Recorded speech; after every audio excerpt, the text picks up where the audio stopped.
Los cielos cuentan la gloria de Dios, y el firmamento anuncia la obra de sus manos. Un día emite palabra a otro día, y una noche a otra noche declara sabiduría.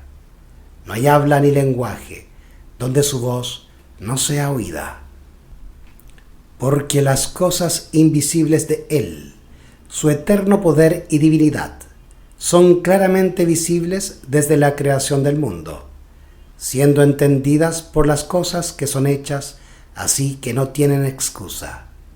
Salmos capítulo 19 versículos 1 al 3 y Romanos capítulo 1 versículo 20. Bienvenidos a la lectura del libro El Camino a Cristo por Elena G. de White, capítulo 10. Los dos lenguajes de la providencia.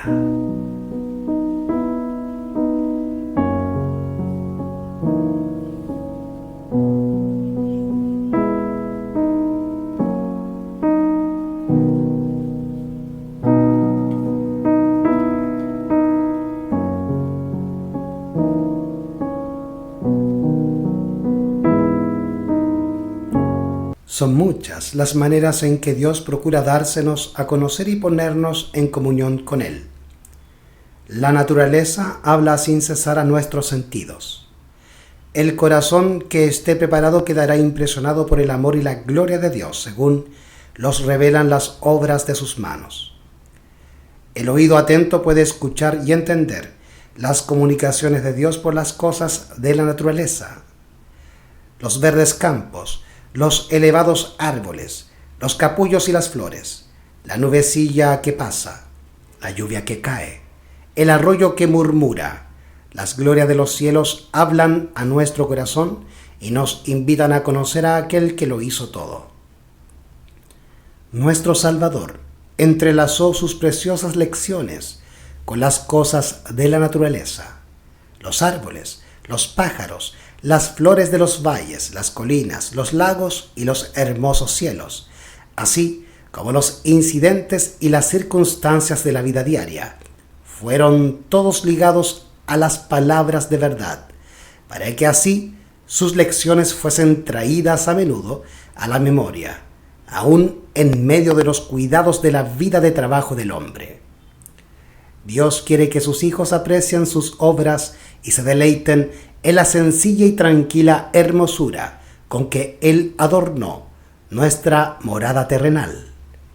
Él es amante de lo bello y sobre todo ama la belleza del carácter, que es más atractiva que todo lo externo, y quiere que cultivemos la pureza y la sencillez, gracias características de las flores. Si tan solo queremos escuchar las obras que Dios creó, nos enseñarán preciosas lecciones de obediencia y confianza. Desde las estrellas que en su carrera sin huella por el espacio siguen de siglo en siglo los derroteros que les asignó, hasta el átomo más diminuto, las cosas de la naturaleza obedecen a la voluntad del Creador. Y Dios cuida y sostiene todo lo que creó. El que sustenta los innumerables mundos diseminados por la inmensidad, también tiene cuidado del gorrioncillo que entona sin temor su humilde canto. Cuando los hombres van a su trabajo o están orando, cuando se acuestan por la noche o se levantan por la mañana, cuando el rico se sacia en el palacio o cuando el pobre reúne a sus hijos alrededor de su escasa mesa, el Padre Celestial vigila tiernamente a todos. No se derraman lágrimas sin que Él lo note. No hay sonrisa que para Él pase inadvertida. Si creyéramos implícitamente esto, desecharíamos toda ansiedad indebida. Nuestras vidas no estarían tan llenas de desengaños como ahora, porque cada cosa, grande o pequeña, se dejarían en las manos de Dios, quien no se confunde por la multiplicidad de los cuidados, ni se abruma por su peso. Entonces, nuestra alma gozaría de un reposo que muchos desconocen desde hace largo tiempo.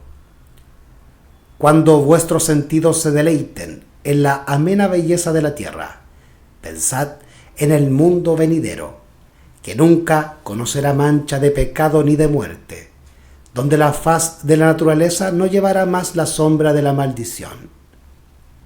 Represéntese vuestra imaginación la morada de los salvos, y recordad que será más gloriosa que cuanto pueda figurarse la más brillante imaginación.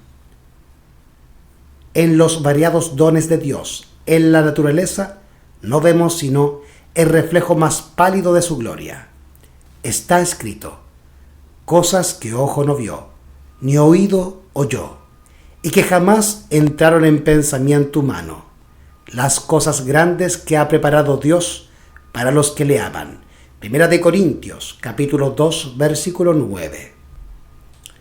El poeta y el naturalista tienen muchas cosas que decir acerca de la naturaleza, pero es el creyente quien más goza de la belleza de la tierra, porque reconoce la obra de las manos de su Padre y recibe su amor en la flor del arbusto y el árbol. Nadie que no los mire como una expresión del amor de Dios al hombre puede apreciar plenamente la significación de la colina, del valle, del río y del mar. Dios nos habla mediante sus obras providenciales y la influencia de su Espíritu Santo en el corazón. En nuestras circunstancias y ambiente, en los cambios que suceden diariamente en torno nuestro, podemos encontrar preciosas lecciones, si tan solo nuestros corazones están abiertos para recibirlas. El salmista, rastreando la obra de la providencia divina, dice: la tierra está llena de la misericordia de Jehová. Salmos capítulo 33, versículo 5. Quien sea sabio, observe estas cosas y consideren todas las misericordias de Jehová. Salmos 107, versículo 43. Dios nos habla también en su palabra. En ella tenemos, en líneas más claras, la revelación de su carácter, de su trato con los hombres y de la gran obra de la redención. En ella se nos presenta la historia de los patriarcas, profetas y otros hombres santos de la antigüedad. Ellos estaban sujetos a las mismas debilidades que nosotros. Santiago capítulo 5, versículo 17. Vemos cómo lucharon entre descorazonamientos como los nuestros, como cayeron bajo tentaciones como hemos caído nosotros, y sin embargo cobraron nuevo valor y vencieron por la gracia de Dios. Y, recordándolos, nos animamos en nuestra lucha por la justicia. Al leer el relato de los preciosos sucesos que se les permitió experimentar, la luz, el amor y la bendición que les tocó gozar y la obra que hicieron por la gracia a ellos dada, el Espíritu que los inspiró, enciende en nosotros un fuego de santo celo, un deseo de ser como ellos en carácter y de andar con Dios como ellos. El Señor Jesús dijo de las Escrituras del Antiguo Testamento: ¿y cuánto más cierto es esto acerca del Nuevo? Ellas son las que dan testimonio de mí.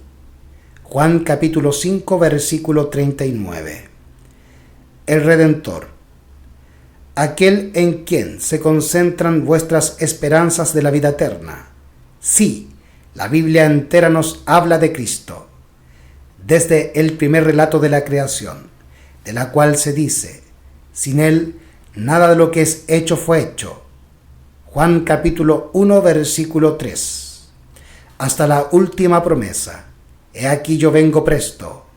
Apocalipsis capítulo 22, versículo 12. Leemos acerca de sus obras y escuchamos su voz. Si deseáis conocer al Salvador, estudiad las Santas Escrituras.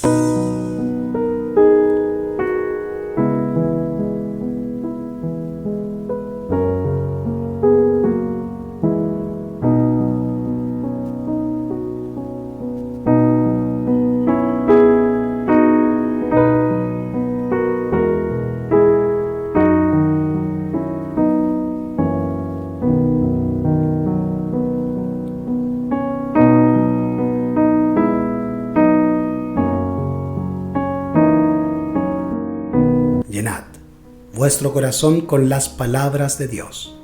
Son el agua viva que apaga vuestra sed. Son el pan vivo que descendió del cielo. Jesús declara: a menos que comáis la carne del Hijo del Hombre y bebáis su sangre, no tendréis vida en vosotros. Y al explicarse dice: las palabras que yo os he hablado, espíritu y vida son. Juan capítulo 6, versículos 53 y 63. Nuestros cuerpos viven de lo que comemos y bebemos, y lo que sucede en la vida natural sucede en la espiritual. Y lo que meditamos es lo que da tono y vigor a nuestra naturaleza espiritual. El tema de la redención es un tema que los ángeles desean escudriñar. Será la ciencia y el canto de los redimidos durante las interminables edades de la eternidad. ¿No es un tema digno de atención y estudio ahora? La infinita misericordia y el amor de Jesús, el servicio hecho en nuestro favor, demandan de nosotros la más seria y solemne reflexión. Debemos espaciarnos en el carácter de nuestro querido Redentor e Intercesor. Debemos meditar en la misión de aquel que vino a salvar a su pueblo de sus pecados. Cuando contemplemos así los asuntos celestiales, nuestra fe y amor serán más fuertes y nuestras oraciones más aceptables a Dios, porque se elevarán acompañadas de más fe y amor. Serán inteligentes y fervorosas. Habrá una confianza constante en Jesús y una experiencia viva y diaria en su poder de salvar completamente a todos los que van a Dios por medio de Él. Mientras meditemos en la perfección del Salvador, desearemos ser enteramente transformados y renovados conforme a la imagen de su pureza. Nuestra alma tendrá hambre y sed de llegar a ser como aquel a quien adoramos. Cuanto más concentremos nuestros pensamientos en Cristo, más hablaremos de Él a otros y mejor le representaremos ante el mundo. La Biblia no fue escrita solamente para el hombre erudito, al contrario, fue destinada a la gente común. Las grandes verdades necesarias para la salvación están presentadas con tanta claridad como la luz del mediodía, y nadie equivocará o perderá el camino, salvo los que sigan su juicio privado en vez de la voluntad divina tan claramente revelada. No debemos conformarnos con el testimonio de hombre alguno en cuanto a lo que enseñan las Santas Escrituras, sino que debemos estudiar las palabras de Dios por nosotros mismos. Si dejamos que otros piensen por nosotros, nuestra energía quedará mutilada y limitadas nuestras aptitudes. Las nobles facultades del alma pueden reducirse tanto por no ejercitarse en temas dignos de su concentración, que lleguen a ser incapaces de penetrar la profunda significación de la palabra de Dios. La inteligencia se desarrolla si se emplea en investigar la relación de los asuntos de la Biblia, comparando escritura con escritura y lo espiritual con lo espiritual. No hay ninguna cosa mejor para fortalecer la inteligencia que el estudio de las Santas Escrituras. Ningún otro libro es tan potente para elevar los pensamientos, para dar vigor a las facultades, como las grandes y ennoblecederas verdades de la Biblia.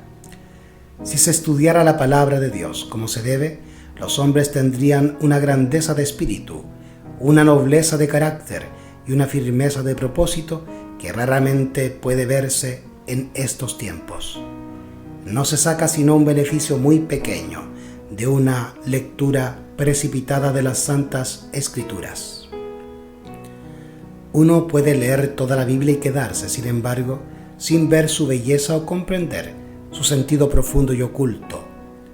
Un pasaje estudiado hasta que su significado nos sea claro y evidente, sus relaciones con el plan de salvación, resulta de mucho más valor que la lectura de muchos capítulos, sin un propósito determinado y sin obtener una instrucción positiva. Tened vuestra Biblia a mano, leedla cuando tengáis oportunidad. Fijad los textos en vuestra memoria. Aún al ir por la calle podéis leer un pasaje y meditar en él hasta que se grabe en la mente. No podemos obtener sabiduría sin una atención verdadera y un estudio con oración. Algunas porciones de la Santa Escritura son en verdad demasiado claras para que se puedan entender mal, pero hay otras cuyo significado no es superficial y no se discierne a primera vista. Se debe comparar pasaje con pasaje. Debe haber un escudriñamiento cuidadoso y una reflexión acompañada de oración, y tal estudio será abundantemente recompensado. Como el minero descubre vetas de precioso metal ocultas debajo de la superficie de la tierra, así también el que con perseverancia escudriña la palabra de Dios en busca de sus tesoros escondidos, encontrará verdades del mayor valor ocultas de la vista del investigador descuidado. Las palabras de la inspiración, meditadas en el alma, serán como ríos de agua que emanan de la fuente de la vida. Nunca se deben estudiar las Santas Escrituras sin oración. Antes de abrir sus páginas, debemos pedir la iluminación del Espíritu Santo, y ésta nos será dada. Cuando Natanael fue al Señor Jesús, el Salvador exclamó: «He aquí, verdaderamente un israelita, en quien no hay engaño». Dícele Natanael: «¿De dónde me conoces?». Y Jesús respondió: «Antes que Felipe te llamara, cuando estabas bajo de la higuera te vi». Juan capítulo 1, versículos 47 y 48. Así también nos verá el Señor Jesús en los lugares secretos de oración, si le buscamos para que nos dé luz y nos permita saber lo que es la verdad. Los ángeles del mundo de luz acompañarán a los que busquen con humildad de corazón la dirección divina. El Espíritu Santo exalta y glorifica al Salvador. Está encargado de presentar a Cristo, la pureza de su justicia y la gran salvación que obtenemos por él. El Señor Jesús dijo: «El Espíritu tomará de lo mío y os lo anunciará». Juan capítulo 16, versículo 14. El Espíritu de verdad es el único maestro eficaz de la verdad divina. ¿Cuánto no estimará Dios a la raza humana, siendo que dio a su Hijo para que muriese por ella, y manda su Espíritu para que sea de continuo el maestro y guía del hombre? El camino a Cristo, por Elena G. de White.